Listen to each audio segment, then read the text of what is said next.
I'd like to kick off the new year with this Elgin Type A-11 timepiece. It was issued to aviators during World War II and probably worn by ground personnel as well. As you can see, it's your quintessential military timepiece. Very legible dial, time only, very simple. 32 millimeters in diameter, a lug-to-lug distance of 39, and a lug width of 16. Case back is stainless steel. And that is the only part of the watch case that's stainless steel. The rest of the case is a nickel alloy or possibly chrome plated brass. Case back screws on. As you can see, you have a coin edge here and a coin edge on the bezel.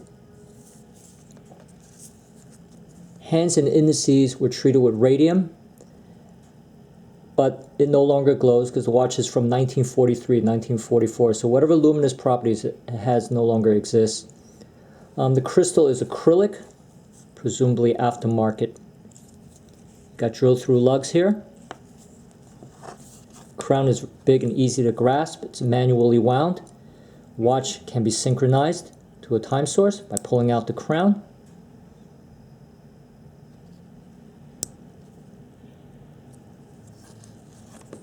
Now what we have inside is an Elgin grade 539, 16 joules, as I mentioned. It's a manual wound watch, hackable, 18,000 beats per hour, accuracy about +1 to +2 seconds a day.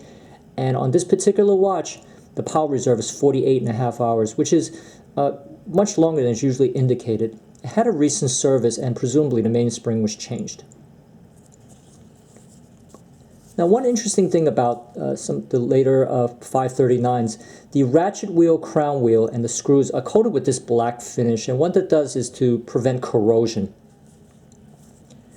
Now, this strap is not correct. It's from the World War II era, but a watch from this time period should have had a one-piece canvas strap instead of a two-piece. Now let's take a look at the markings. What I did was I took the liberty of writing down the markings on an index card, just for sake of legibility. Let me put the watch down for a minute. Here's what's on the back. Top row, Air Force U.S. Army, Type A-11, specification number, serial number, AF, presumably Air Force. 44 denotes the procurement date. 1944, that's the year that the government placed an order for these watches. Manufacturer's part number, 2114, ordnance number, and finally the name brand. Let me give you some parting shots of the watch. I think it's a great watch to own if you have any interest in military history or military watches in general. I mean, this watch is, you know, it's almost, what is it? It's over 70 years old, and after service it still runs like a charm. So no complaints there. Hope you've enjoyed this video. Thanks again for your viewership. Until next time, have a good one. Bye now.